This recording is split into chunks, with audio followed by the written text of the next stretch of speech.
A descoberta da verdade é impedida de forma mais eficiente não pela aparência falsa das coisas que iludem e induzem ao erro, nem diretamente pela fraqueza dos poderes do raciocínio, mas pela opinião pré-concebida e pelo preconceito. Arthur Schopenhauer. Bom dia, boa tarde, boa noite. Bonsoir à tous. Une très belle journée à tous.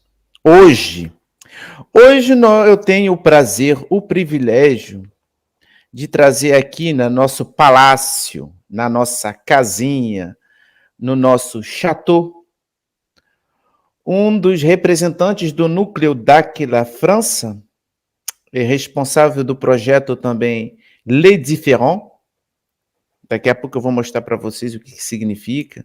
Tem canal no YouTube, é uma bomba, está explodindo no TikTok francês.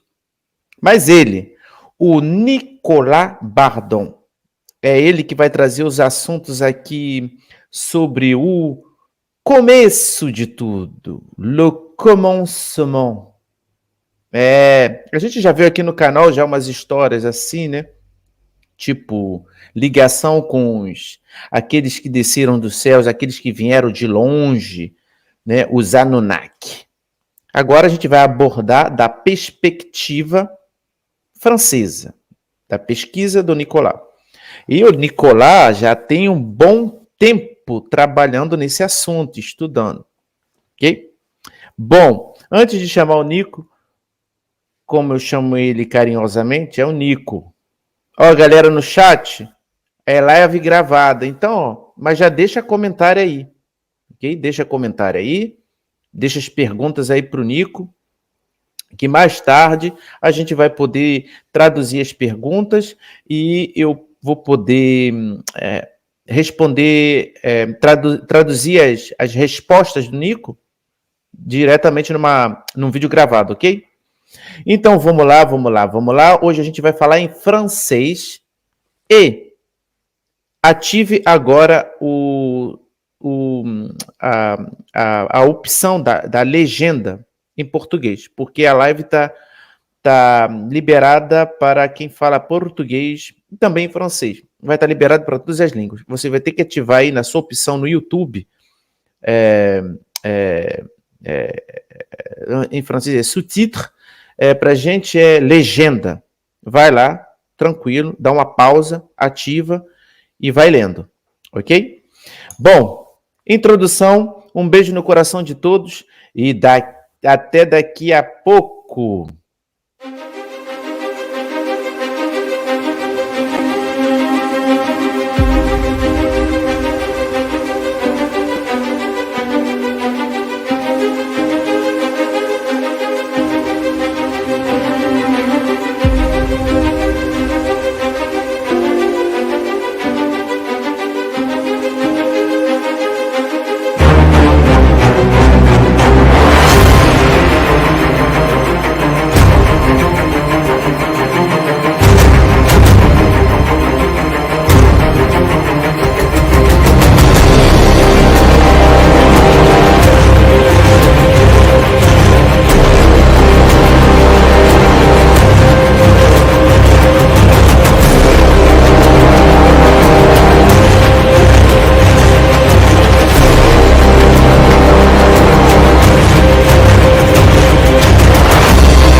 Pois é, pois é, pois é.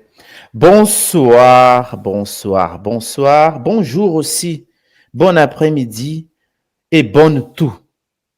Parce que pour tous les Français qui vont écouter, entendre,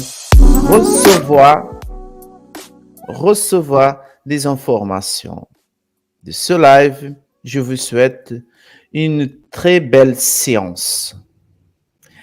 Alors, si vous pouvez garder un peu vos deux yeux très bien concentrés sur cette image qui est sur l'écran. Cette image ici, c'est l'image qu'on a travaillé avec beaucoup de soin pour vous. OK? Alors, monsieur Nicolas, de la chaîne et le projet Les Descendants. Les descendants. Nico, je n'arrête pas de parler des descendants du ciel. C'est ouf, quoi. C'est ouf. Bon, le projet Les Différents. Les Différents, c'est une chaîne qui est sur YouTube. Vous tapez là Les Différents, au pluriel, sur YouTube et sur TikTok. C'est de la folie. Hein. Des trucs qui sont en train de se passer là-bas. J'appelle Nico. Nico! Bonjour, bonsoir à toutes et à tous. Salut Georges et merci pour cette invitation. Bon, nous sommes ici. Pour l'instant, je ne veux pas mettre ma caméra parce que c'est pas moi la vedette pour le moment. Pour l'intro, on va laisser bien Nico ici. Voilà, avec notre miniature. Alors, regardez bien. Les Différents, Nicolas Bardon. Au começo de tudo, parce que cette live, c'est bilingue. elle se passe au Brésil et en France. Exactement. Mais aujourd'hui, nous allons parler en français et tout sera sous-titré. Il faut activer l'option sur YouTube. Il y a une option qui s'appelle sous-titres et vous choisissez la langue que vous voulez accompagner le live. Bon, Nico, Oui. est-ce que tu peux parler un peu du projet Les Différents? Oui, bien sûr. Donc, Les Différents, c'est une chaîne que j'ai créée il y a plusieurs mois de ça.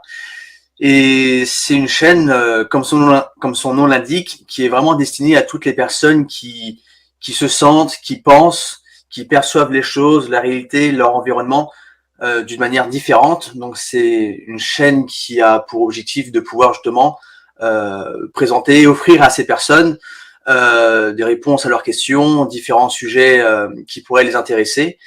C'est une chaîne que j'avais commencé avec le sujet justement de Ratanaba, qui est un sujet qui fait vraiment fureur en ce moment et dont on aura l'occasion de parler un petit peu plus tard.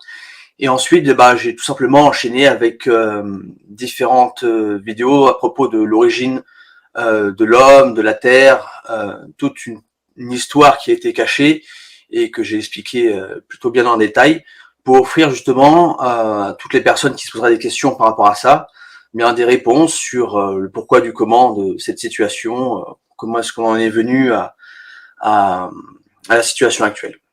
Voilà, c'est principalement une chaîne qui a pour objectif d'apporter des réponses à toutes ces personnes qui se sentent différentes, qui pensent différemment. Et voilà. Et pour te retrouver, je vais appeler ici déjà le lien. On va présenter ton projet sur YouTube. D'accord. Regardez. Ici, voilà, nous avons les différents et nous avons ici pas mal des options. L'histoire et l'origine de l'homme, c'est divisé en plusieurs parties, si j'ai bien compris. Exactement, c'est ça. Tu parles aussi sur l'écosystème d'Aquila. Je voudrais aussi revenir sur ce point plus tard pour nous expliquer un petit peu ce que c'est ce truc de Daquila. Nous avons, voilà, comme tu avais bien dit, le sujet Ratanaba. Ouais. Si j'ai bien compris, il y a un rapport avec l'histoire de l'humanité, l'histoire cachée à niveau de l'archéologie aussi. C'est bien ça? Et c'est exactement ça. Ça fait partie de l'histoire occulte de l'humanité. Une histoire qui remonte il y a bien longtemps parce qu'elle a commencé il y a 600 millions d'années avec l'arrivée des Muriles.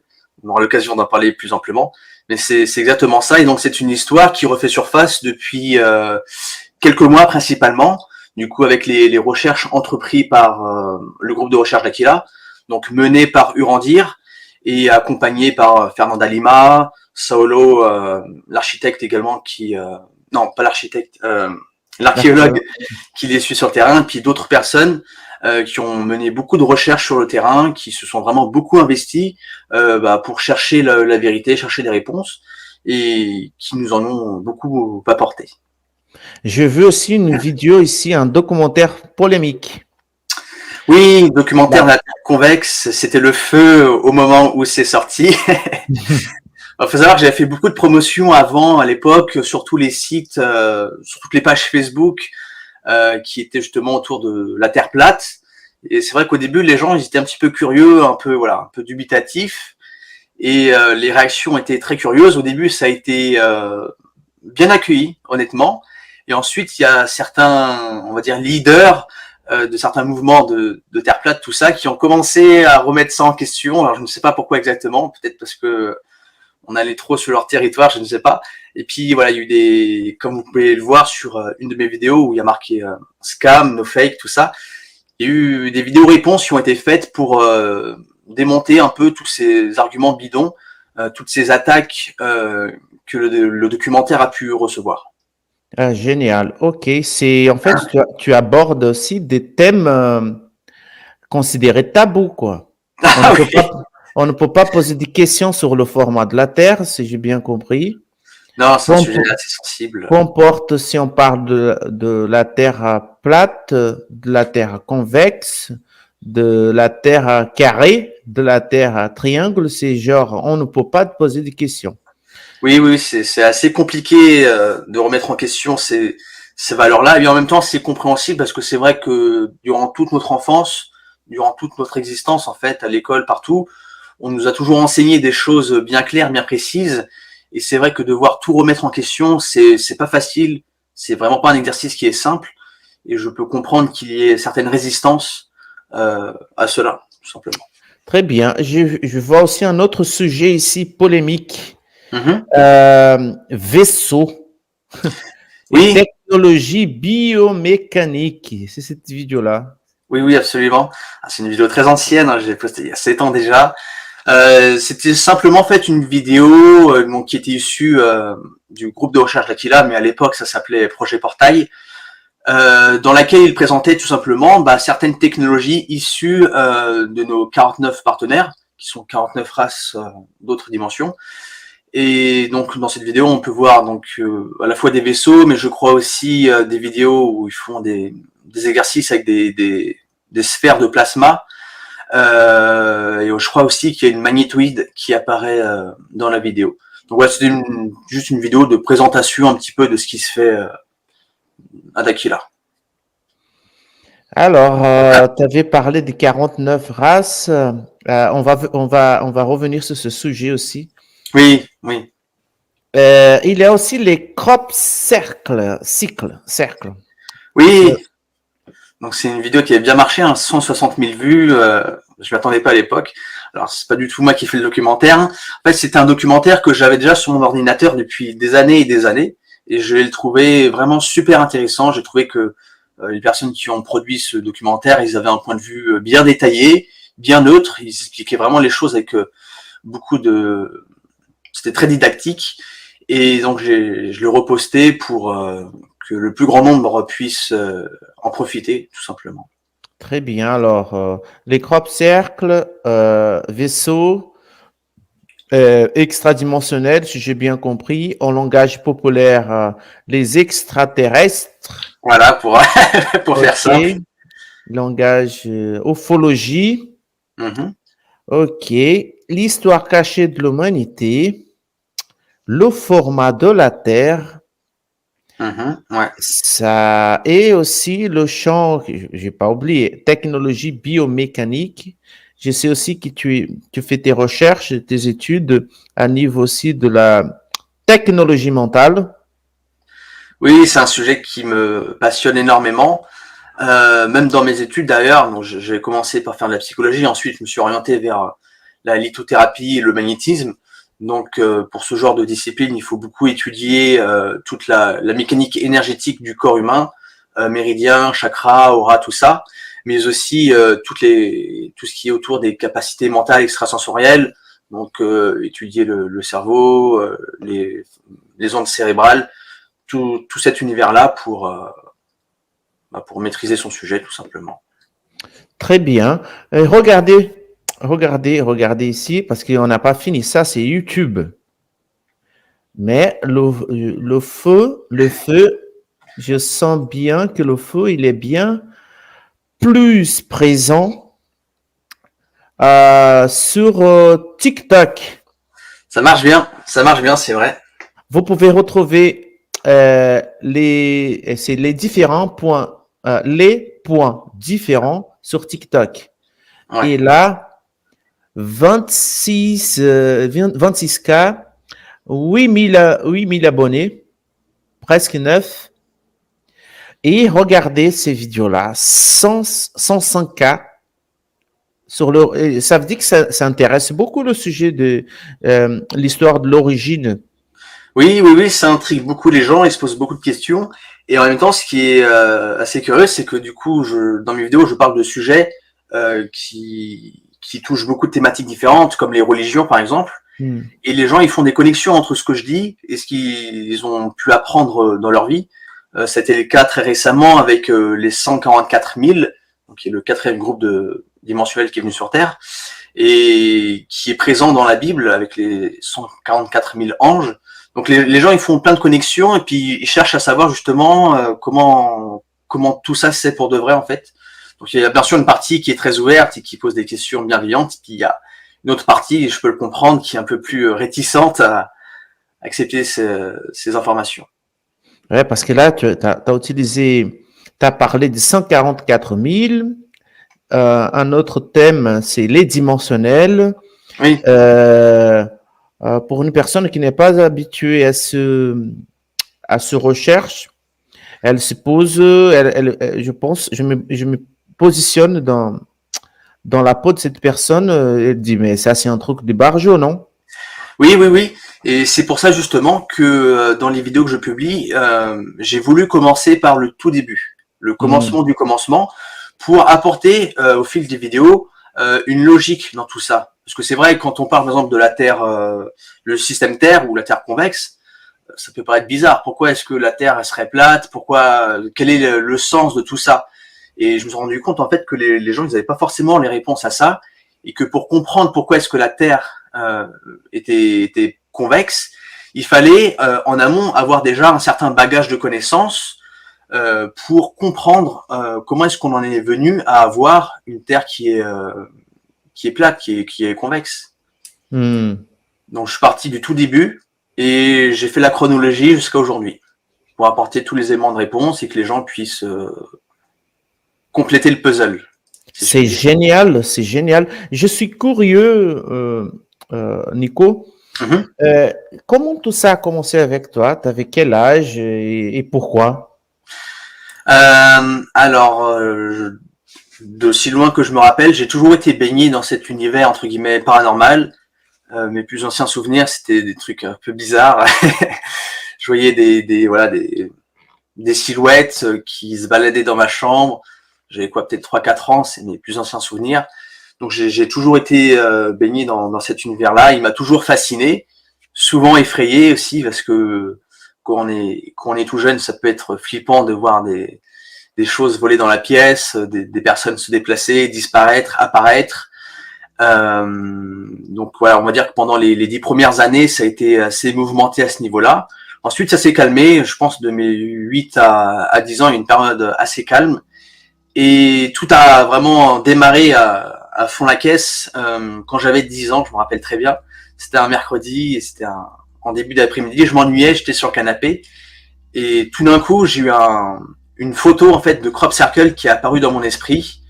Et à ce moment-là, je me suis rappelé qu'il y avait cette passion-là que j'avais fini par oublier un petit peu. Et du coup, j'ai commencé à me réintéresser à tous ces sujets. Et je suis devenu addict. Vraiment, je passais mes journées à enquêter, chercher. Donc les 5 années qui ont suivi, ça a été hyper intense. J'ai fini par faire le tour de tout ce qui se disait sur Internet.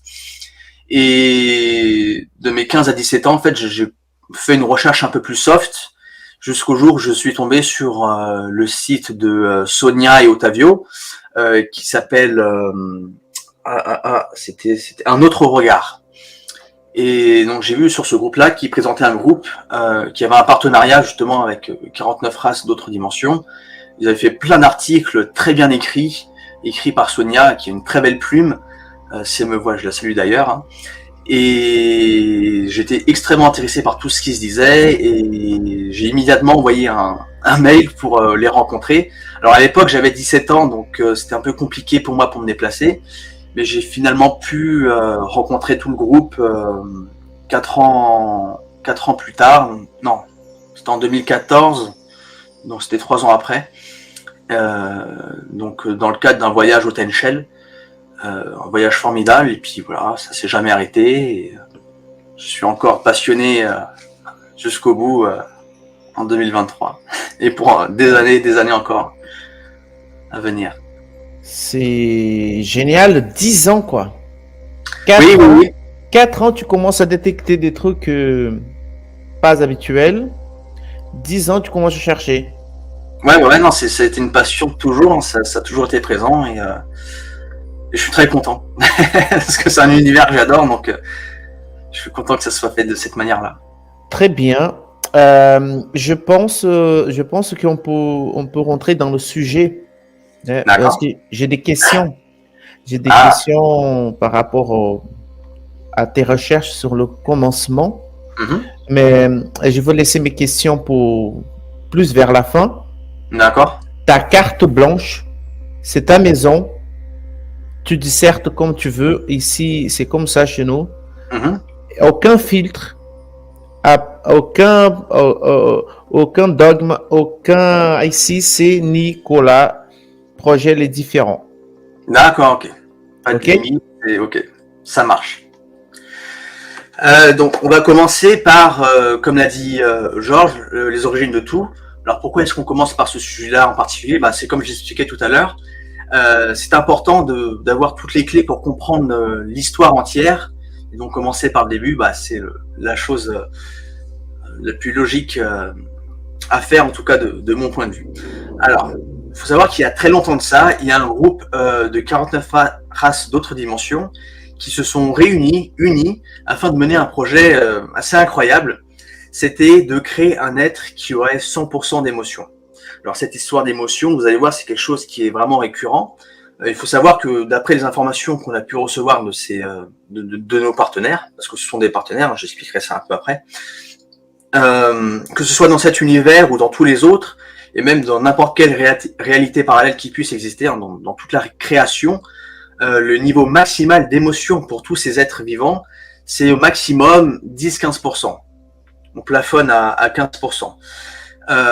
Et même dans ces pourcentages-là, en fait, ces êtres, ils sont toujours dans un certain équilibre et contrôle de leurs émotions.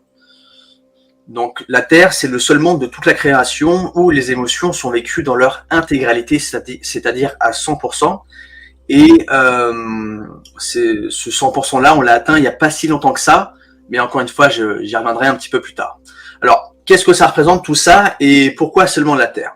En fait, il faut savoir que pour mener à bien leur projet, ces êtres, ils ont choisi un endroit bien particulier dans l'univers pour atteindre cet objectif-là, justement. Donc, c'est un endroit qui, alors, c'est un petit peu compliqué, mais par rapport à sa position dans l'espace, dans la grille magnétique, tout ça, c'est un endroit qui a été favorisé par l'influence de certaines sources de lumière solaire, dont l'une qui provenait de la galaxie IC 342, qu'on appelle à Dakila Nebalo.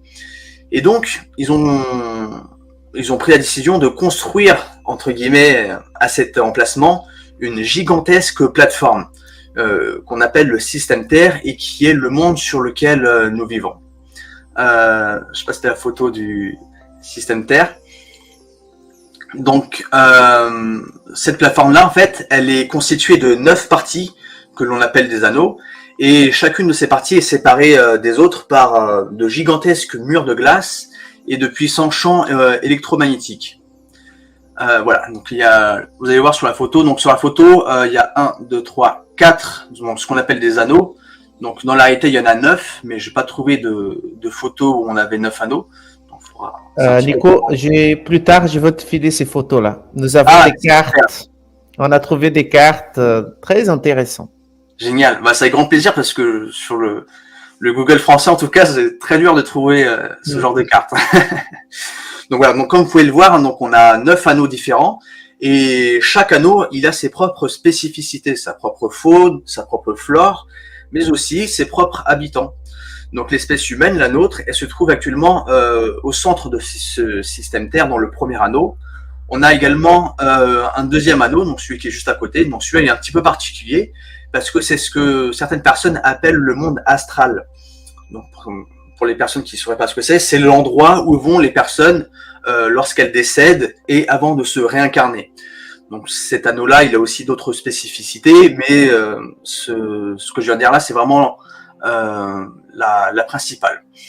Donc, ce qu'on peut dire, c'est que de manière générale, ce système Terre, il a été pensé pour être un système fermé, afin d'éviter qu'il y ait d'autres races extérieures à tout ça, qui viennent perturber le bon déroulement des choses et gêner un peu le déroulement.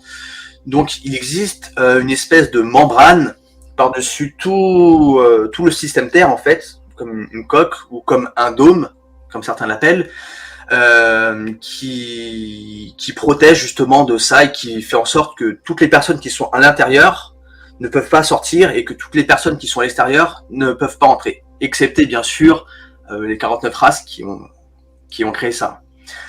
Alors, comme je l'ai dit tout à l'heure, ce sont nos partenaires qui ont créé le système Terre, et donc ça signifie que tout ce qui se trouve sur Terre, c'est leur création. Et ça, c'est ce qu'ils appellent la nature supposée.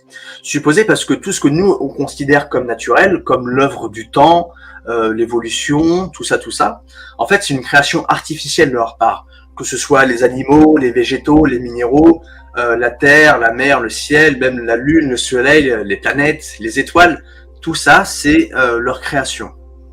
Alors, comme vous l'aurez sûrement compris, en termes d'astronomie, on est assez loin des modèles qu'on a pu nous enseigner à l'école. Les choses sont faites de manière un petit peu différente.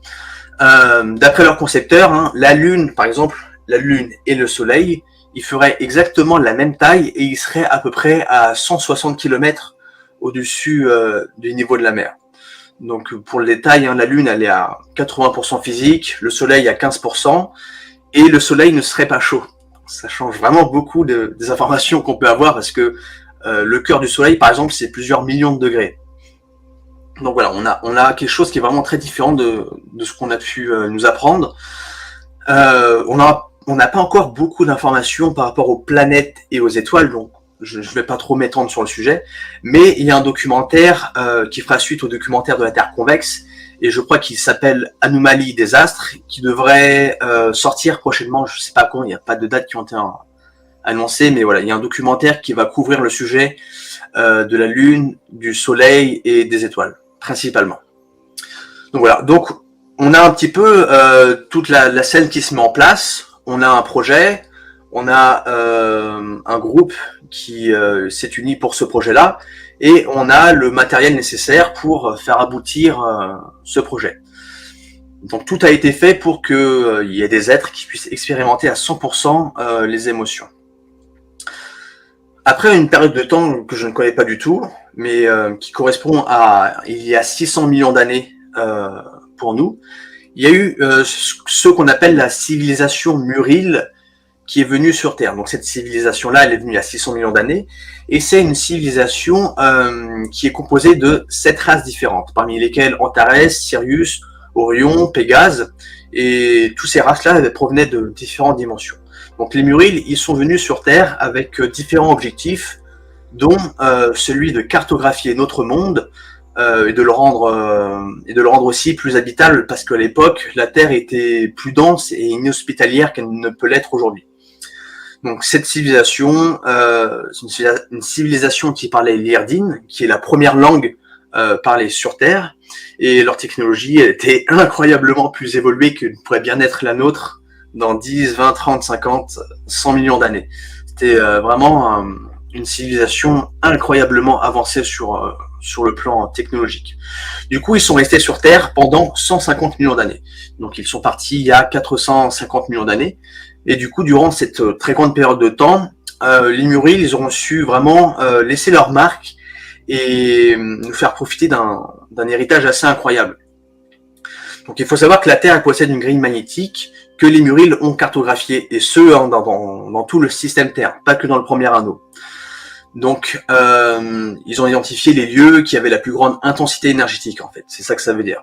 Et ils ont ensuite réalisé différentes constructions, comme des cités, des monuments ou des centres de recherche, au-dessus de l'endroit exact où se trouvaient les points les plus importants en termes d'énergie. Donc, tous les endroits où vous pouvez voir des méga-constructions mégalithiques, ce sont des exemples où il va y avoir ces centres d'énergie. Donc eux, à l'époque, ils les utilisaient ils canalisaient ces énergies-là, et puis ils les utilisaient pour leur quotidien.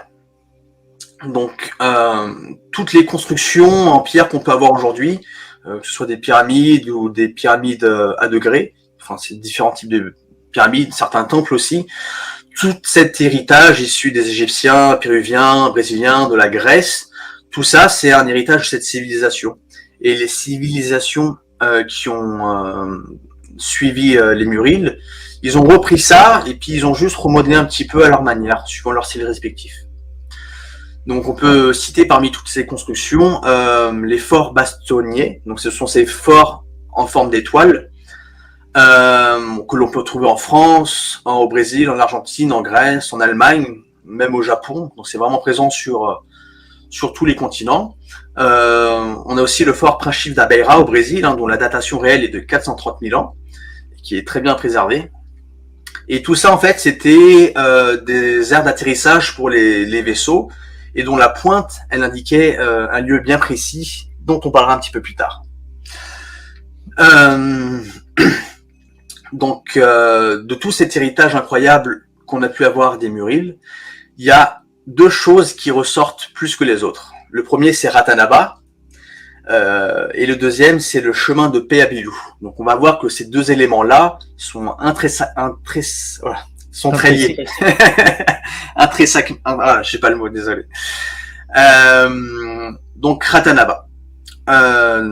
Ratanaba, en fait, c'est, alors, pour faire une petite histoire, Urandir, il a commencé ses recherches sur Ratanaba dès 1987. Et la ville a été découverte 5 ans plus tard, en 1992. Donc c'est une ville qui est enfouie dans l'Amazonie brésilienne et qui possède des ramifications dans toute l'Amérique du Sud et dans partout sur Terre. Beaucoup plus récemment, le 1er juin 2022, il y a Urandir et son équipe, avec entre autres Fernanda Lima, qui ont survolé la forêt amazonienne afin de pouvoir justement cartographier les zones où se trouvait Ratanaba. Donc on a pu avoir des images aériennes très impressionnantes, dans lesquelles on peut voir justement tous ces blocs de Ratanaba. Donc, Georges a lancé une petite vidéo dans laquelle on va pouvoir voir justement l'équipe. Donc ça s'est fait au mois de juin. Donc on a les caméramans derrière et puis Urandir et Fernanda. Donc ils ont loué un avion, ça coûtait cher, c'est beaucoup de matériel. Et vous allez voir un petit peu plus loin dans la vidéo que en survolant la zone, ils ont eu la très grande surprise de tomber sur plusieurs blocs, un petit peu comme un échiquier en fait. Donc ça va aller un petit peu plus loin dans la vidéo. Je sais pas si on peut peut-être... Tu veux que j'avance? Ouais, si possible. Juste un petit peu avant. Ouais, ça va pas tarder là. Donc ils ont tout filmé, tout enregistré pour pouvoir restituer ça comme il faut. Voilà, ils survolent la zone. Regarde ce trait là. Ouais. La ligne d'Apiaca. Donc là, voilà. Ils sont tombés sur ça. Donc attends, on va voir voilà, les blocs de Ratanaba. Image très impressionnante. C'est gigantesque, pour vous donner une petite idée. Ce sont des blocs qui font 1 km de côté, donc c'est des carrés, et qui font 50 mètres de haut. Donc là, on a affaire ici à une ville très ancienne, du coup, c'était qui a 600 millions d'années. Et alors, pour que vous compreniez comment est-ce que les choses se sont faites après, l'équipe d'Aquila a utilisé des équipements très modernes pour analyser ensuite ce terrain-là. Entre autres, ils ont utilisé la technologie LIDAR. Cette technologie-là, en fait, elle a des capteurs montés dans l'avion qui émettent des faisceaux lumineux qui se reflètent sur le sol et qui vont permettre de capter avec précision tout ce qui se trouve sous les arbres. Donc ça permet de faire abstraction de toute la végétation pour avoir vraiment les structures telles quelles. Puis ensuite, voilà, les signaux ils vont être interprétés par un logiciel qui va pouvoir produire des cartes très détaillées et qui ont été même analysées par différents experts. Donc, faut savoir que la région observée par le LIDAR, elle s'est faite sur les lignes d'Apiacas et elle couvre 95 hectares. Donc, c'est une surface extrêmement grande. Donc voilà un petit peu pour Ratanaba. Un autre point important, donc j'en ai parlé tout à l'heure, c'est les chemins de Peabilu. Ouais, exactement. Donc chemin de Peabilu, donc ce sont des routes qui traversent, qui partent de Ratanaba, qui en fait traversent tout le premier anneau. Donc ça peut aussi bien se faire à travers des souterrains que sur les routes en surface et même passer en dessous les océans. Donc elles étaient connectées à d'autres villes satellites aussi de Ratanaba. Ah oui, il faut aussi que je t'envoie la carte. Nous avons déjà une possible carte des chemins de Peabilu. Ah super. À savoir qu'on a aussi, du coup, comme c'est un chemin qui parcourait le monde, pour les Français, on a en Espagne le chemin de Compostelle, qui fait partie du chemin de Peabelú, et qui a sa continuité en France aussi également, qui après va forcément vers d'autres pays. Ouais, bientôt, nous allons commencer ici aussi la recherche sur aller vérifier Ouais. là du chemin en France. Il y a de très belles expéditions qui se profilent à l'horizon. Ouais. Alors juste pour terminer avec ça, Ratanaba, c'est aussi un mot qui vient de la langue irdine et qui signifie des royaumes au monde. Voilà. Donc voilà. Je vais reprendre sur la civilisation Muril. Donc après avoir terminé ce travail-là de cartographie et de la grille magnétique et de construction aussi dans le monde, les Muril ils sont partis il y a 450 millions d'années en laissant derrière eux, donc comme j'ai dit, toutes ces constructions, mais aussi certains de leurs représentants, donc leur descendance qui est restée sur Terre. Ensuite, il y a eu un grand cataclysme. Il y a eu la plaque tectonique sud-américaine qui s'est soulevée et qui a provoqué l'élévation des Andes et aussi l'inondation de l'Amazonie, ce qui a fait que les villes ont été ensevelies en fait. Donc, ce qui n'a pas aidé beaucoup à leur découverte. On va faire un petit voyage dans le temps et on va passer de 450 millions d'années à 450 000 ans. Donc, un gros voyage dans le temps. Qu'est-ce qui s'est passé il y a 450 000 ans? Probablement l'un des événements les plus importants de l'histoire de l'humanité, parce que ça a vu l'arrivée des êtres qui seront nos créateurs tout simplement et qu'on appelle les Anunnaki. Oh mon Dieu. Oui, sujet bien délicat, très longue histoire, hein, les Anunnaki. Alors pour faire une petite présentation, les Anunnaki ce sont des géants originaires du 5e anneau du système Terre. Alors quand je parle de géants, ça se situe à peu près dans les 4-5 mètres, voilà, avec des oscillations suivant les cas. Donc ils sont venus jusqu'ici pour explorer notre monde. C'est une race vraiment d'explorateurs. Ils ont exploré tout le système Terre, en tout cas jusqu'au 7e anneau, mais pas le 8e et pas le 9e. Et donc ces explorateurs-là, ils sont beaucoup plus évolués que nous sur le plan intellectuel et scientifique, pas spirituel. On va le voir après, mais en tout cas sur le plan scientifique, ils ont au moins plusieurs centaines de milliers d'avances technologiques sur nous, si ce n'est plusieurs millions, mais en tout cas plusieurs centaines de milliers d'années. Donc ils ont pu découvrir sur Terre beaucoup de choses très importantes, mais la plus importante, en tout cas à l'époque, c'était l'or, et plus précisément l'or monoatomique, une fois modifié, parce que cette matière-là, associée à d'autres substances, elle leur permettait de rallonger leur vie et d'obtenir une vie vraiment extrêmement longue, de plusieurs centaines de milliers d'années, et même beaucoup plus si le traitement est pris régulièrement. Donc possiblement avoir une vie éternelle. Donc ce qu'ils ont fait, c'est qu'ils ont installé leur base ici, en particulier en Mésopotamie, où on retrouve encore des traces de leur passage. Ils ont installé leur base et ils ont commencé ces travaux d'extraction. Donc là, à ce moment-là, on va parler des Igégis. Alors pour ceux qui ne sauraient pas ce que c'est les Igégis, qu'on appelle aussi les Nungal, si vous étudiez la civilisation sumérienne, vous pourrez retrouver ce terme. Alors là, c'est intéressant parce que on en parlera plus tard, mais la photo que Georges présente actuellement, donc on peut voir une représentation de Enlil, si je dis pas de bêtises, en train d'être détruite alors je sais plus, je crois que c'est un membre d'un groupe terroriste. Il me semble que c'est ça. Je me rappelle plus de l'histoire. En gros, ils ont détruit. Ça se situe en Mésopotamie, donc en Arabie Saoudite. Et donc ils ont détruit tout un tas de statues, de fresques. Ils ont vraiment tout détruit. C'était vraiment terrible. Et on verra plus tard pourquoi est-ce qu'ils ont fait ça. Donc, les Igégis. Les Igégis, qui sont ces êtres, en fait, ils sont considérés par les Anunnaki comme des sous-hommes ou des sous-dieux. Pourquoi? Parce qu'ils ont une génétique qui est inférieure à celle des Anunnaki.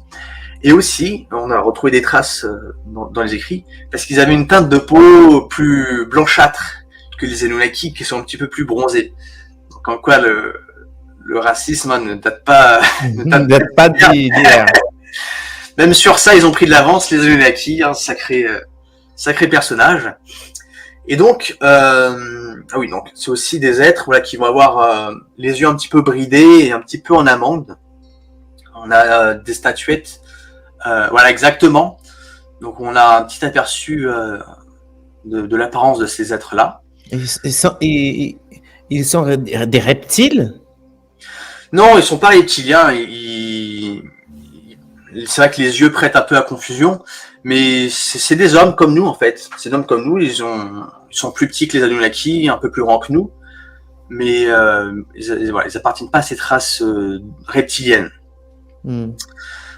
Donc ces Gégis-là, en fait, c'est les travailleurs, c'est la main d'œuvre des Anunnaki. Donc lorsque les Anunnaki sont arrivés ici, ils ont pris avec eux certains Gégis et ils leur ont fait faire certains travails.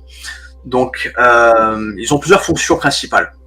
La première, c'est celle d'observateur. Donc ils sont dans leur vaisseau, dans l'atmosphère, et ils observent un petit peu l'avancement des travaux miniers. Ils font aussi un travail de détection des zones minières à exploiter. Ils s'occupent de la collecte des informations. Ils travaillent aussi au niveau du ravitaillement, donc pour approvisionner les colonies, approvisionner les vaisseaux si nécessaire. Et ils s'occupent aussi de la main d'œuvre. Donc en l'occurrence, c'est eux qui se sont occupés de l'extraction de l'or dans les mines d'or. Le problème, c'est que les Gégis, ils ont fini par en avoir marre au fil des siècles et des millénaires, et il y a eu une rébellion de leur part. Ils ont formé en quelque sorte un genre de syndicat dans lequel ils ont revendiqué leurs droits. Ah, ça fait comprendre pas mal de choses aujourd'hui. Oui, tout à fait. Et en fait, ils voulaient plus travailler, ils en avaient marre parce que les Anunnaki sont un petit peu feignants, ils ne veulent pas faire le travail eux-mêmes. Du coup, ils avaient cette race-là d'esclaves, de travailleurs. Donc, les Anunnaki se sont rebellés et pour répondre à cette problématique, on a Enki et sa demi-sœur Ninarsag, qui est leur équipe de généticiens, qui se sont attelés à créer une autre race de travailleurs pour les remplacer. Alors Enki, c'est le fils de Anu, qui est le roi des Anunnaki, vraiment le plus haut placé. Et Enki, c'est un peu le généticien dans la famille. On a Enlil aussi, qui est son demi-frère, et qui lui est il s'occupe plus de la partie militaire, autoritaire. Donc on a Enlil et sa sœur qui ont commencé en fait à manipuler un espèce d'homme des cavernes qui était présent sur le système Terre quand ils sont arrivés. Il était très similaire au singe dans son comportement, dans ses capacités, mais il n'avait rien à voir avec un singe parce qu'il n'appartenait pas à la lignée évolutive des animaux. Donc, comme j'ai dit, ils avaient pour projet d'en faire leur esclave pour faire l'extraction des minéraux, mais aussi s'occuper de la culture, du bétail pour subvenir à leurs propres besoins, mais plus encore à ceux de leurs maîtres, les Anunnaki.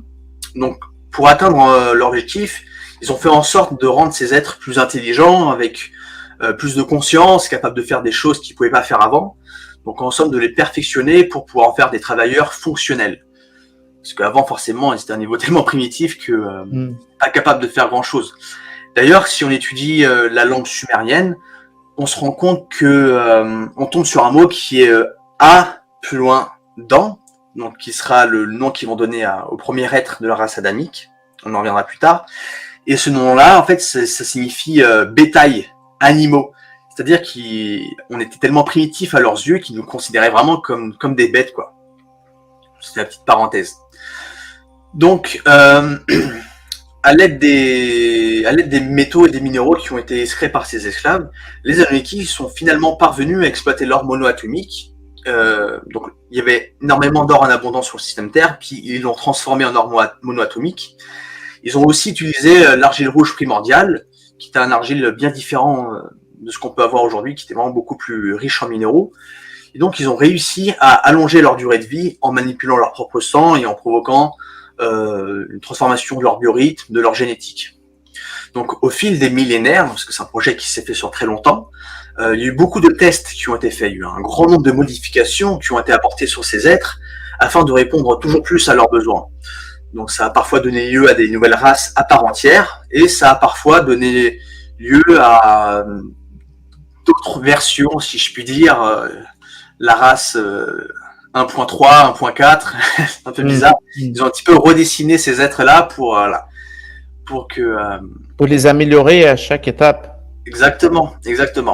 Et aujourd'hui encore, il existe sur le système Terre une multitude de races humaines, d'autres typologies, d'autres apparences. Donc sur tout le système Terre, on compte environ une bonne centaine d'espèces différentes.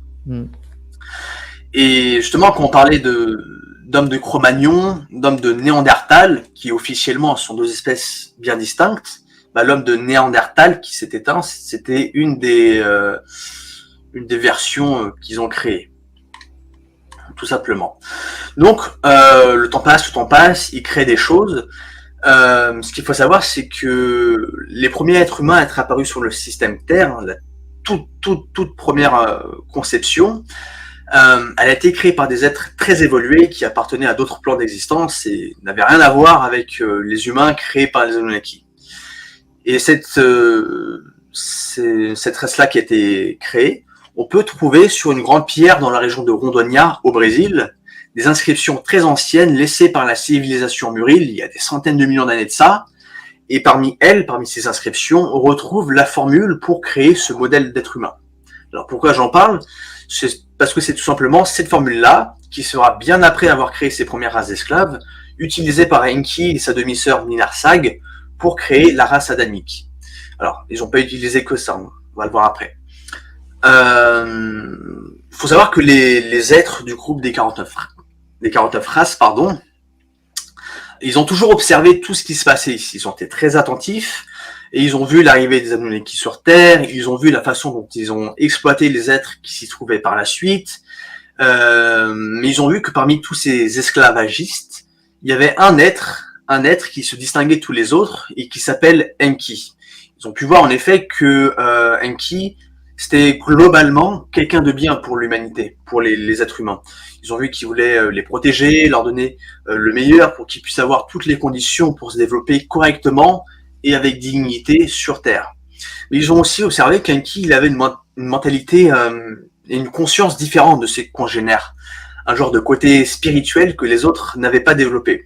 Et donc, c'est pour toutes ces raisons-là que Enki, il a été contacté par ces 49 races dans l'objectif, la proposition de créer une nouvelle race d'êtres humains. Et là, vous voyez où je veux en venir, parce qu'on se rappelle que le projet initial des 49 races, c'était créer un être avec 100% d'émotion. On garde ça en tête. Donc leur objectif, c'était de créer une race parfaite pour que l'être humain soit un être très évolué sur Terre, qu'il possède une génétique qui soit très sophistiquée et qui lui permette par la suite, mais ça, Enki ne le savait pas, de recevoir une technologie de ce groupe totalement inconnue des Anunnaki, que l'on appelle la technologie de l'âme ou l'étincelle divine, biotechnologie qu'il possède.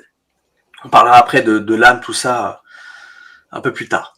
Donc ce partenariat, en fait, il était aussi nécessaire pour les 49 races, parce qu'on peut se demander pourquoi est-ce qu'ils l'ont pas fait eux-mêmes, s'ils sont si intelligents. En fait, les 49 races, ils peuvent pas beaucoup interférer dans nos vies, parce qu'ils ont une condition physique très différente de la nôtre, et ils appartiennent aussi à d'autres plans d'existence, donc il y a cette question de libre arbitre aussi. Donc ils sont passés par un intermédiaire. Puis de toute façon, ils sont tellement accélérés en fait que sans un entraînement adéquat, ils peuvent nous paraître invisibles en fait. Donc Enki, il a accepté la proposition des 49 races pour atteindre cet objectif. Et même si tout n'avait pas été dit, il avait déjà anticipé que les 49 races, ils avaient un plan derrière la tête qui était beaucoup plus grand pour ces nouveaux êtres que ce qu'ils voulaient bien laisser paraître. Donc avec l'aide laissée par la formule des Muril, la formule pour faire un être humain, avec l'aide aussi des 49 races et de leurs connaissances, avec l'aide de l'argile rouge primordiale, qui est très riche en minéraux et qui permet une génétique parfaite et une longue durée de vie, et avec l'aide aussi de leur propre ADN, les Enki et son équipe, ils ont finalement réussi à créer les premiers êtres de notre espèce, à savoir Adapa dans un premier temps, et un peu plus tard Titi, aussi connu sous le nom de Adam et Ève. Et donc ces nouveaux êtres, ils ont pu recevoir la technologie de l'âme, l'étincelle divine. Et à partir de ce moment-là, ils ont eu une conscience différente. Et c'est pour ça qu'ils sont nés très évolués, avec beaucoup plus de compétences, très intelligents. Et ça faisait d'eux et des autres personnes appartenant à cette race des individus qui se sont retrouvés au-dessus de l'échelle évolutive des Anunnaki.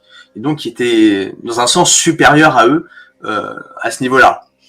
Bien sûr, hein, ces derniers ne souhaitaient absolument pas que ça se produise, hein, l'ego Anunnaki. Et c'est là où on arrive, vous l'avez deviné, hein, sur la tentative de génocide de la race adamique. Ils n'ont pas apprécié ça. Alors qu'est-ce qui s'est passé? C'est que lorsque Adapa fut présenté à Anu, le roi des Anunnaki, donc le père d'Enki et d'Anling, ce dernier, il est rapidement venu à la conclusion que cette race, elle était trop parfaite. Il ne pouvait pas laisser cette création-là outrepasser l'évolution génétique et mentale et leur être supérieur. Il faut savoir qu'à partir de 150 ans, les êtres adamiques commençaient déjà à dépasser les créateurs. Donc c'est dire à quel point ils étaient évolués. Donc il a été ordonné par Anu, le roi des Anunnaki, l'extermination de cette race. Donc il y a eu plusieurs Anunnaki à ce moment-là, comme Enlil, qui ont tenté à de multiples reprises d'anéantir cette race en produisant différentes catastrophes, comme des déluges. C'est arrivé effectivement avec Noé. On connaît tous l'histoire de Noé, qui a été prévenu qu'il allait avoir un déluge, et qu'il fallait qu'il construive une arche. Alors pour la petite histoire, Noé, de son vrai nom Dieu Tsudra, c'est l'un des fils d'Enki, mais pas dans la lignée Anunnaki, hein, dans la lignée de la race adamique. Donc Enki s'est reproduit avec une femme de la race adamique qui a donné lieu à la création de Noé. Et donc c'est son père qui avait prévenu Noé qu'il allait avoir ce projet-là, et c'est ce qui a permis de pouvoir le sauver. Donc c'est vrai qu'on a d'un côté une partie des Anunnaki qui était vraiment très belliqueuse et qui se donnait à fond pour nous tuer tous. ils étaient très motivés, hein, très dédiés à la tâche.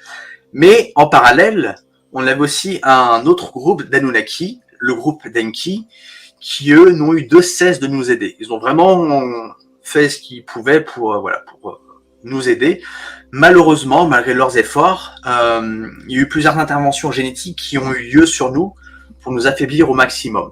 Il y en a eu 2 en particulier qui ont été effectuées sur le chromosome 2 et 3 qui ont été bien sales. Donc il y a eu une première manipulation au niveau du chromosome 2 qui avait pour but de nous faire perdre notre système immunitaire infaillible. Parce qu'à l'époque, il n'y avait pas de rhume, il n'y avait pas de toutes ces maladies-là, de gastro, de diarrhée, non, ça n'existait pas. Donc ils ont enlevé ce système immunitaire infaillible pour nous permettre de développer tout type de maladies et de problèmes physiques possibles et imaginables. C'était super, vraiment génial. Merci beaucoup.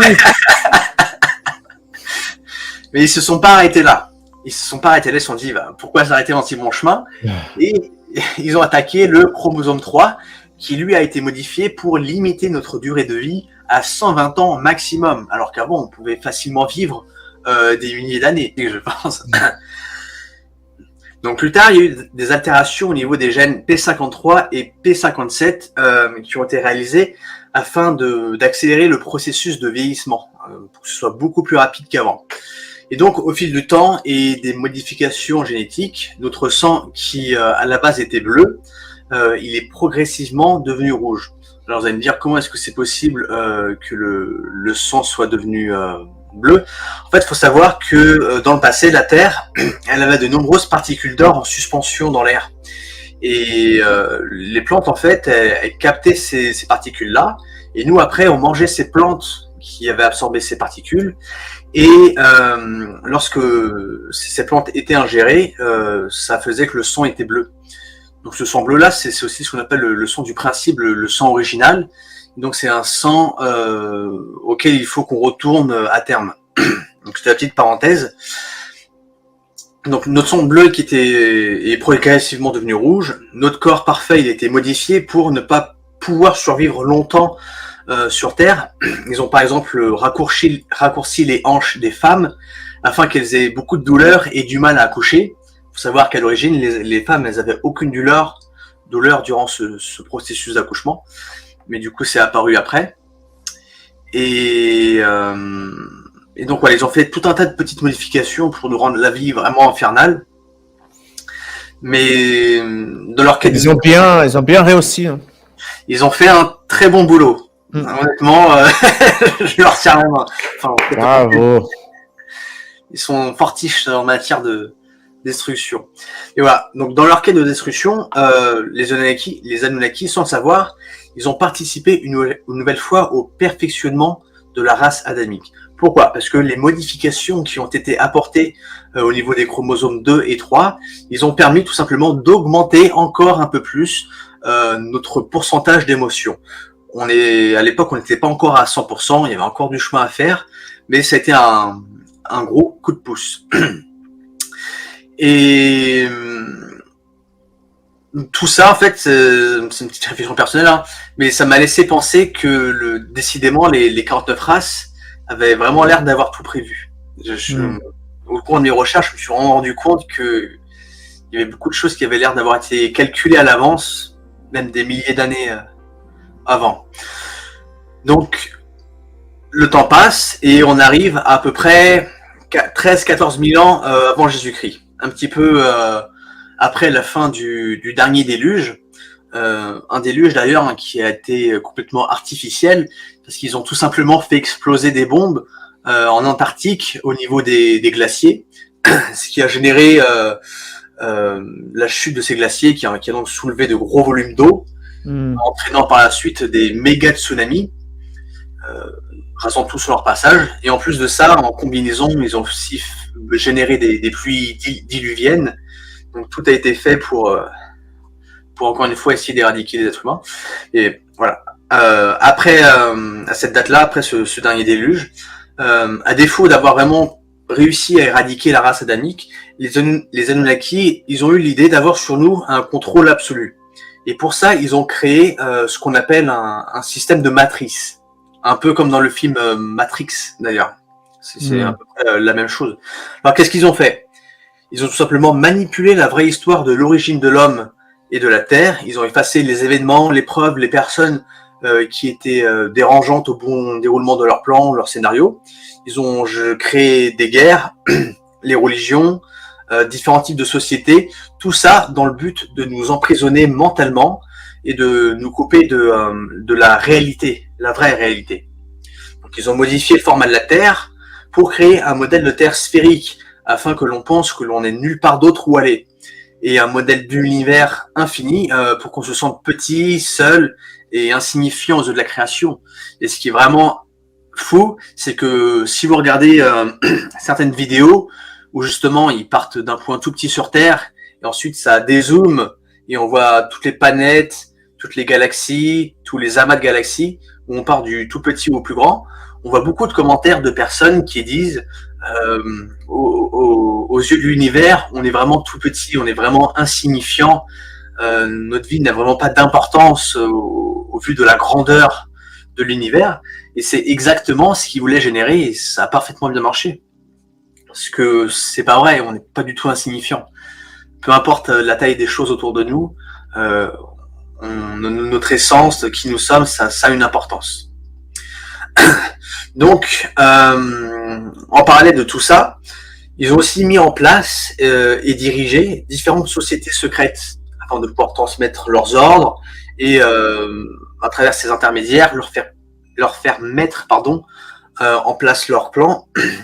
Ils ont créé les religions du coup dans lesquelles ils se sont fait passer pour des dieux. Ils ont créé différents concepts pour limiter les gens dans leur esprit, comme l'enfer, le paradis, les démons, tout ça pour maintenir dans la peur, conditionner leur comportement.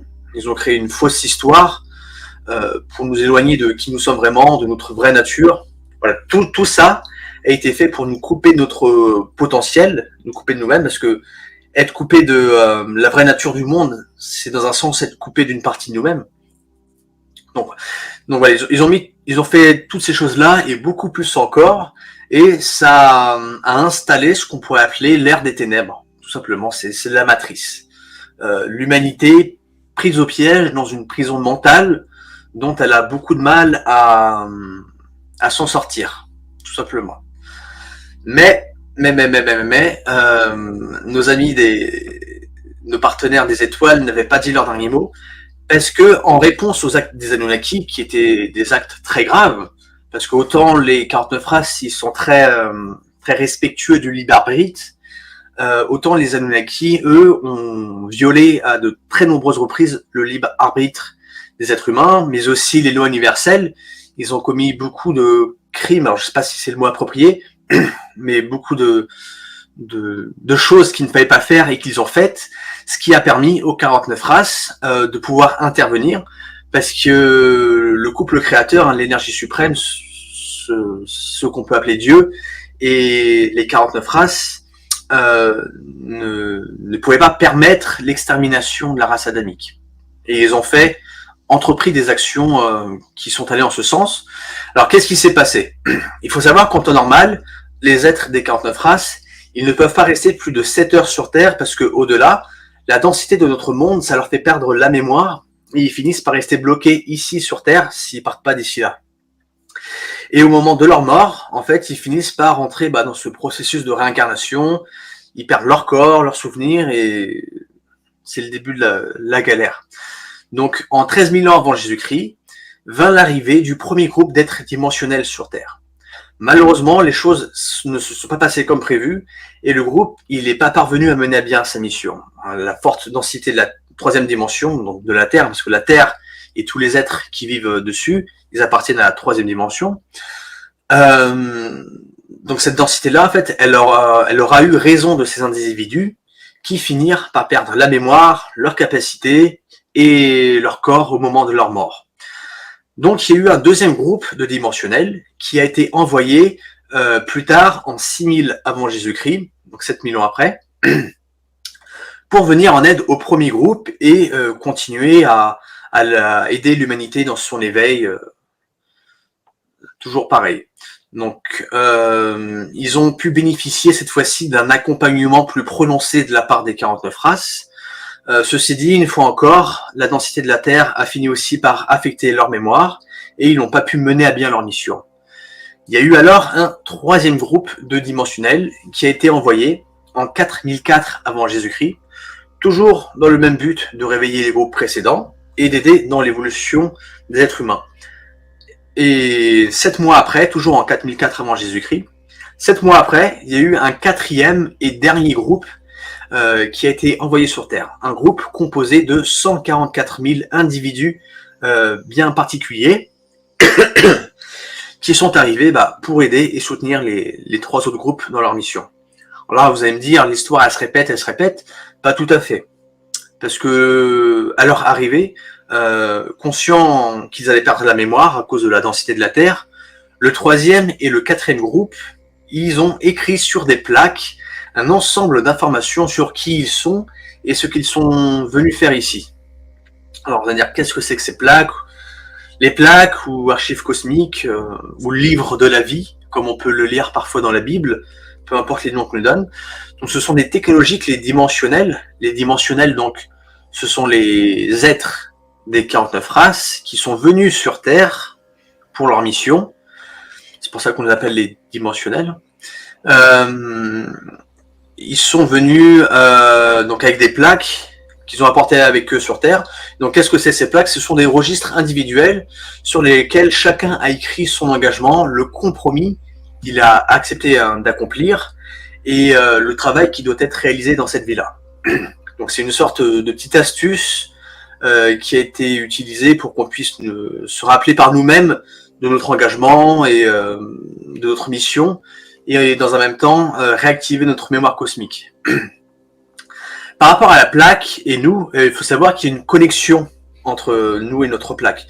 Et cette connexion, elle se fait à travers une biotechnologie qui est connectée au dimensionnel, donc nous, et qui permet d'être connectée en temps réel à notre plaque. Et cette connexion, elle va permettre de pouvoir faire apparaître sur notre plaque tout ce qu'on ressent, tout ce qu'on pense, tout ce qu'on dit, tout ce qu'on fait, mais aussi nos débits, nos crédits, notre destin, notre programmation et plus encore. Donc, il y a vraiment tout, ou presque, hein, qui apparaît dessus. Il y a aussi différentes informations à propos de ce qu'on doit réaliser depuis le jour de notre arrivée, il y a 6000 ans, en 4004, avant Jésus-Christ, jusqu'à la fin de notre compromis, en 2028, je crois peut-être une extension jusqu'en 2032. Donc tout est inscrit à ce niveau-là. Donc ces plaques, elles sont physiques, hein. C'est pas quelque chose qu'on a accès dans le monde astral ou je ne sais pas quoi. Elles sont physiques et elles sont principalement faites d'argile. Alors, quand on a notre plaque entre les mains, on peut entre autres lire notre nom original, donc le nom qu'on avait au moment où on a écrit la plaque, notre point d'origine dans l'univers, et donc comme je l'ai dit, notre mission jusqu'en 2028, et aussi des informations qui révèlent 3 chemins possibles pour accomplir notre engagement. Donc il y en a un plus facile, positif, entre guillemets, un négatif plus ardu, et un troisième qui ne va pas forcément conduire à la réalisation de notre mission. Ces plaques-là, elles ont été conservées. Elles ont été conservées pendant des millénaires à 3 endroits différents de la planète. Un de ces endroits, il est au Brésil, dans le Mato Grosso do Sul, et vous l'aurez deviné peut-être, hein, c'est la région où se situe la base, le QG si je puis dire, du groupe de recherche d'Aquila. Le second point, il est en Allemagne, et le troisième, Cocorico, il est en France, à Saint-Martin-Lys. D'ailleurs, Georges et moi, on a eu l'occasion d'y aller il y a pas si longtemps, et de pouvoir voir justement cette grotte. On n'y est pas entré, hein, mais on a pu la voir. Pour tous les aventuriers qui voudraient partir dès maintenant enquêter à Saint-Martin-Lys et aller choper sa plaque, comme vous pouvez vous en douter, c'est pas comme ça que ça se passe. C'est quelque chose d'extrêmement important et qui est extrêmement bien gardé. Donc je peux vous promettre et vous garantir que si vous entrez dans la grotte à Saint-Martin-Lys, vous ne verrez absolument rien. Les plaques, elles sont délivrées par les partenaires. Il faut non seulement les autorisations, non seulement des personnes aussi autorisées à pouvoir faire cette activité-là, mais il faut aussi être dans ce qu'on appelle la fréquence pour pouvoir y accéder. Donc, pour l'instant, l'accès à nos plaques n'est pas du tout d'actualité. Donc, l'accès et la manipulation à notre plaque physique, ça c'est quand même bien de le rappeler, c'est pas quelque chose qui se passe dans le spirituel ou dans notre esprit. Même si certaines personnes autorisées, avec certaines capacités comme l'écran mental, ils peuvent y avoir accès, mais ça c'est pour les gens vraiment super avancés dans leur paranormalité. Pour les 3 quarts des gens, voilà, on y accède de manière physique, et pour ça, on a besoin d'être formé pour qu'on puisse y parvenir.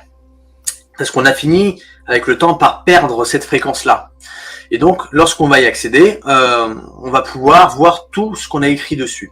Et un fait super étonnant, si je puis dire, c'est que l'écriture qu'il y a sur notre plaque, c'est la même écriture que vous avez actuellement dans votre vie.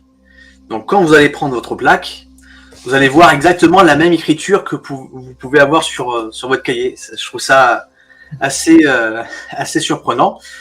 Alors comment est-ce que c'est possible? En fait, il faut savoir que au fil de nos réincarnations, de nos vies, il y a on va dire il y a 3 choses, en tout cas à ma connaissance, peut-être qu'il y en a plus, mais en tout cas j'en connais 3, qui ne changent jamais.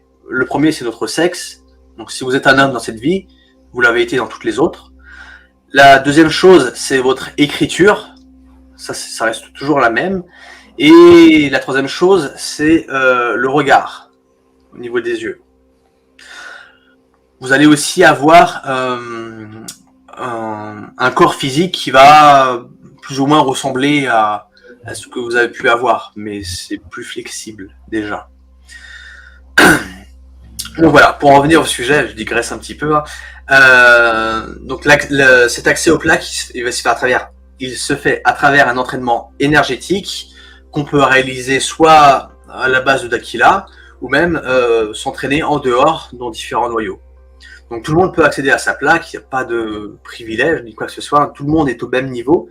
Et donc ça n'est pas une question vraiment de temps, en combien de temps est-ce que je peux y arriver, est-ce que 3 mois d'entraînement ça suffit, c'est une question de moment. Il y aura un moment où le groupe va atteindre la fréquence et où les plaques elles vont être libérées, tout simplement.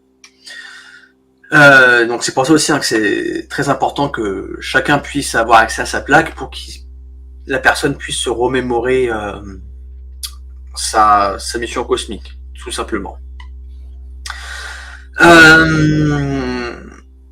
Donc voilà, donc le temps passe, on arrive à un moment où l'intervention des êtres dimensionnels porte ses fruits, où ça va générer du mouvement.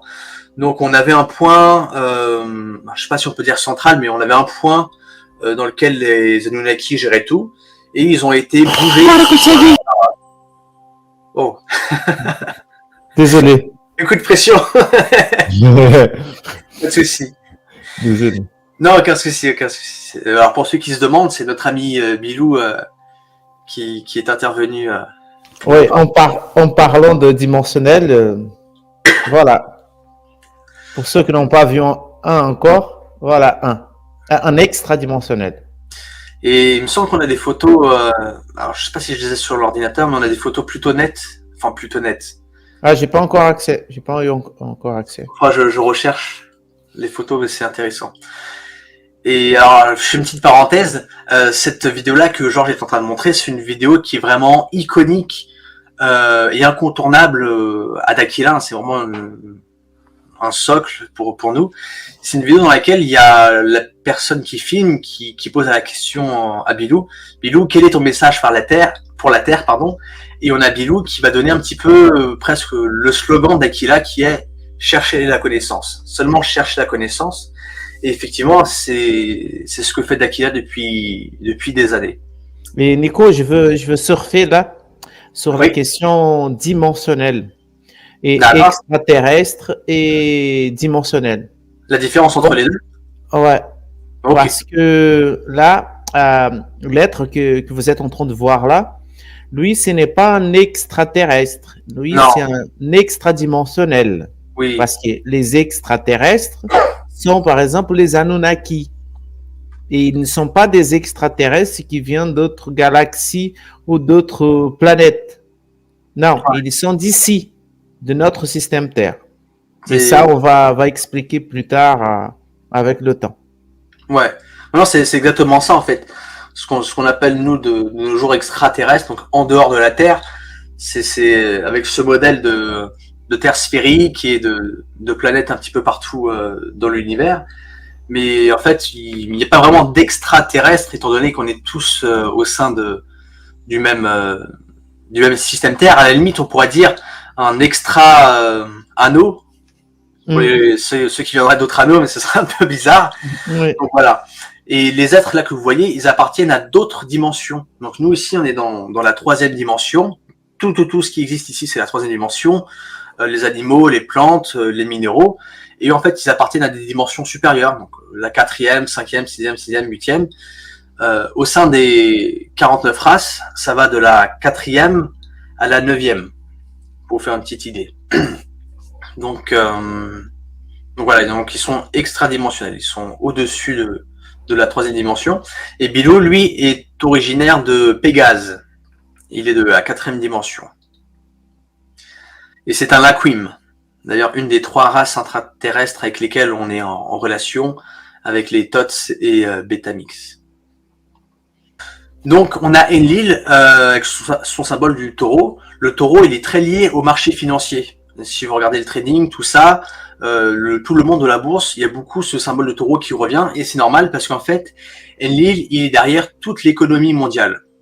L'aigle, maintenant, le symbole de Inanna ou Ishtar, il est très lié aux forces militaires. C'est un symbole qu'on retrouve beaucoup aux États-Unis, qui fait partie de son territoire, avec le symbole de la Maison Blanche, mais c'est aussi avec la CIA, et c'est aussi un symbole qu'on retrouve en Europe, avec par exemple l'aigle nazi. Et donc tout ça, ça montre qu'il y a eu des passages de Inanna. Donc Inanna est très liée aux forces militaires aux États-Unis, et de manière générale, on la retrouve un peu partout dans toutes les grandes puissances mondiales. Le lion, lui, Marduk, il est très présent dans la religion, mais surtout dans la religion catholique. La France a été un pays qui a toujours été très catholique, pendant très longtemps en tout cas. Aujourd'hui, c'est devenu un pays laïque. Et on peut effectivement remarquer qu'en France, on a une très grosse présence de ce symbole du lion. Vous pouvez vous balader à Paris, vous allez voir, ça va... Ah, je vais justement mettre cette image-là. Ça, c'est à Saint-Martin-Lys. Mais on le retrouve beaucoup dans la royauté, le lion aussi. Très présent. Donc Marduk, voilà, très présent dans le catholicisme, très présent aussi au niveau du Vatican. Une très forte présence là-bas. Et puis on a Enki. Enki, donc, comme je l'ai dit, il est symbolisé par le poisson, qui est très lié à la religion du christianisme. Le poisson, en fait, on le retrouve dans les textes sacrés, parfois sous le nom de Ichthus, en grec ancien, et ça a été un symbole majeur dans cette religion qui représente d'une part l'eau du baptême, mais aussi le sauveur durant les débuts de l'église primitive. Ou encore, ça a été utilisé parfois comme un code secret utilisé par les premiers chrétiens lorsqu'ils étaient persécutés par les autorités romaines afin de pouvoir se reconnaître. On retrouve aussi un de ces symboles, le dragon, qui est très lié à la Chine. Donc le dragon et sa mythologie, c'est très lié à la Chine. Et on retrouve le serpent beaucoup dans l'Amérique du Sud. Donc voilà, on a ces 4 clans-là qui se sont formés et qui sont toujours d'actualité. Et avec le temps, on a eu 2 autres clans, on peut dire ça comme ça, qui sont apparus. Un premier, c'est celui des Igigis. Igigis, ils sont beaucoup représentés à travers le symbole de la lune, la lune en quartier parfois, et le symbole des étoiles. Donc c'est pour ça, eux, ils ont beaucoup de territoires entre guillemets dans l'Afrique du Sud. C'est pour ça qu'on remarque beaucoup sur les drapeaux de ces pays-là qu'il y a toujours une lune ou des étoiles. Ils sont très présents de manière générale dans tout ce qui va être la religion musulmane, beaucoup aussi dans tout ce qui est conservateur, dans pas l'alimentaire, hein, mais dans le régime politique conservateur. Et aussi beaucoup dans communisme, pardon. D'ailleurs, le marteau et la faux, c'est aussi un de leurs symboles. Donc voilà un petit peu où on en est aujourd'hui. Bien sûr, les 49 races continuent à travailler pour faire en sorte que leur plan, en fait, leur objectif, c'est simplement de créer une race humaine, de modifier la race adamique, afin qu'elle perde justement son étincelle divine et que les esprits qui s'incarnent dedans ne puissent plus avoir toutes les capacités qu'ils ont actuellement avec ce corps-là. Donc ils veulent faire cette modification-là pour faire des travailleurs hyper obéissants, des travailleurs qui pourront exploiter sans qu'il y ait de rébellion, sans qu'il y ait quoi que ce soit. Mais bien sûr, ils ne pourront pas y parvenir parce que les dimensionnels et nos partenaires travaillent dur pour que ça ne se fasse pas. Il y a très longtemps de cela, un groupe de 49 races d'autres dimensions se sont unis afin de mener à bien un projet incroyable. Créer un être vivant qui posséderait 100% d'émotions. En effet, selon ces êtres, que ce soit dans cet univers ou dans les autres, ainsi que dans n'importe quelle réalité parallèle qui puisse exister, le niveau maximal d'émotions pour tous ces êtres est de 10%. Et même avec ce pourcentage-là, tout reste toujours dans un certain équilibre et contrôle émotionnel. La Terre est le seul monde de toute la création où les émotions sont vécues dans leur intégralité, c'est-à-dire à 100%. Mais qu'est-ce que cela représente et pourquoi seulement la Terre ? Pour mener à bien leur projet, ces êtres ont choisi un endroit bien particulier dans l'univers pour atteindre leur objectif. Un endroit qui, par rapport à sa position dans l'espace et la grille magnétique, a été favorisé par l'influence de certaines sources de lumière solaire, dont l'une provenant de la galaxie IC342, appelée Nebalo par le groupe de recherche d'Aquila. Ils ont ensuite construit à cet emplacement une gigantesque plateforme qu'ils appellent le système Terre et qui est le monde sur lequel nous vivons. Cette immense plateforme est constituée de 9 parties que l'on appelle des anneaux et séparés les uns des autres par de gigantesques murs de glace et de puissants champs électromagnétiques. Chaque anneau a ses propres spécificités ainsi que sa propre faune et flore et bien sûr aussi ses propres habitants. L'espèce humaine se trouve actuellement au centre de ce système, dans le premier anneau. Le deuxième anneau, quant à lui, est un peu particulier car il est ce que certains appellent le monde astral, l'endroit où vont les personnes décédées avant de se réincarner, même si cet anneau aurait bien d'autres spécificités.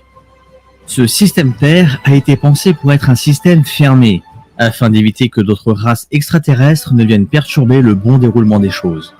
Aussi, il existe une espèce de membrane impossible à traverser, excepté par ses créateurs, qui recouvre l'ensemble du système Terre. Cela correspond à ce que certaines personnes appellent le dôme. Tout ce qui existe ici a été créé par ces êtres. C'est ce qu'ils appellent la nature supposée. Supposée car tout ce que nous considérons comme naturel est en fait une création artificielle de leur part. Les animaux, les végétaux, les minéraux, la terre, la mer, le ciel, mais aussi le soleil, la lune, les planètes et même ce que l'on considère comme les étoiles. En termes d'astronomie, tout est bien différent de ce que la science conventionnelle peut bien penser. D'après leurs concepteurs, la Lune et le Soleil feraient la même taille et se situeraient à environ 160 km d'altitude au-dessus du niveau de la mer et le Soleil ne serait pas chaud. Nous n'avons pas encore beaucoup d'informations sur les planètes et les étoiles, mais un documentaire est en préparation sur le sujet et fera suite au premier de la série, le documentaire sur la Terre convexe. C'est génial cette vidéo. Merci.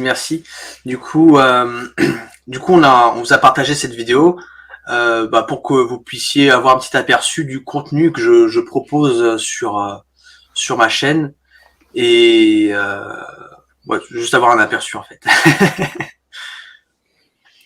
Donc voilà, ce sera toujours un petit peu animé de cette manière-là.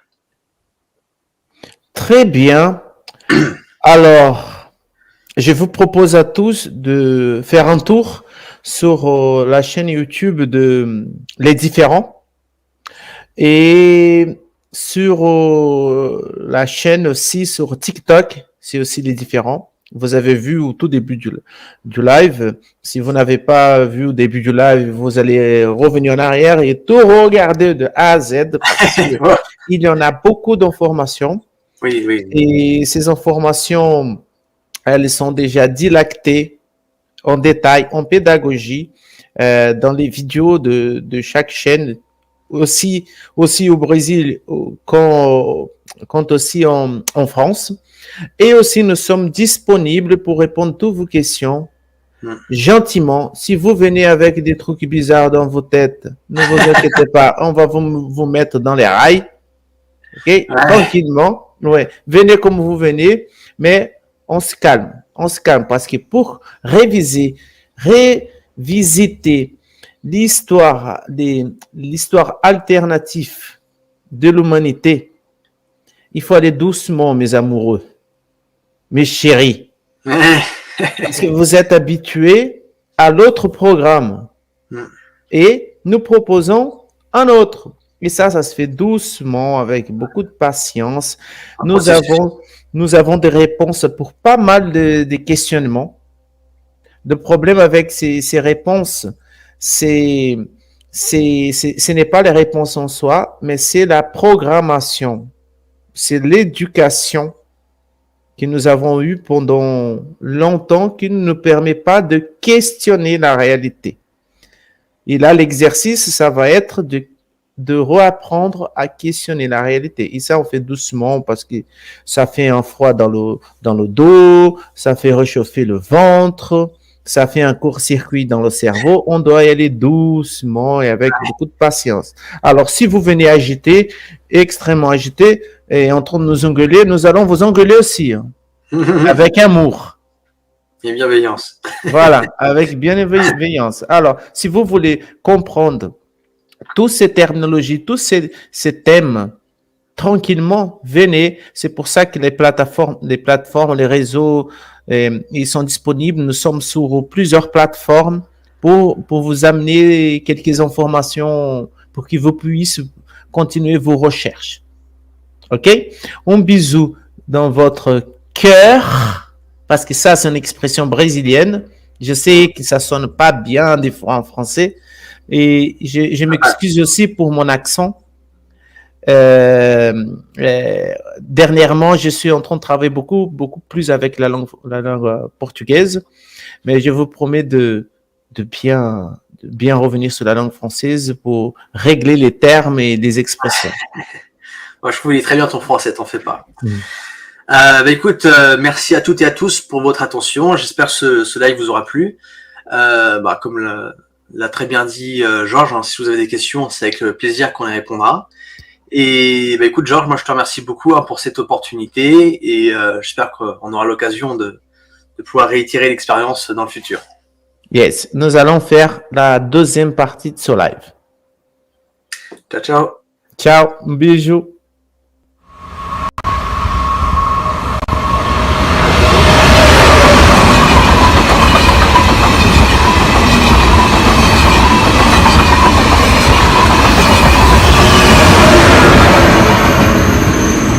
Aí, Ratanabá é como esse trem aí, ó. O trem das 7.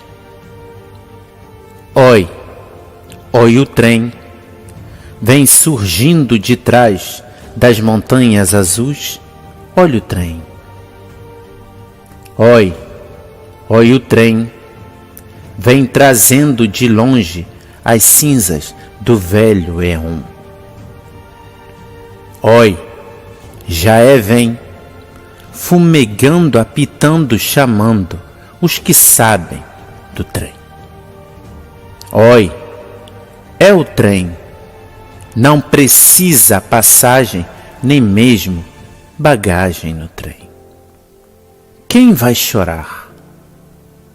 Quem vai sorrir? Quem vai ficar? Quem vai partir? Pois o trem está chegando na estação. É o trem das 7 horas, é o último do sertão. Oi, olha o céu, já não é o mesmo céu que você conheceu, não é mais. Vê, olha que céu, é um céu carregado e rajado, suspenso no ar. Vê, é o sinal das trombetas, dos anjos e dos guardiões. Oi, lá vem Deus, deslizando no céu entre brumas de 1000 megatons. Oi, olha o mal, vem de braços e abraços com o bem num romance astral.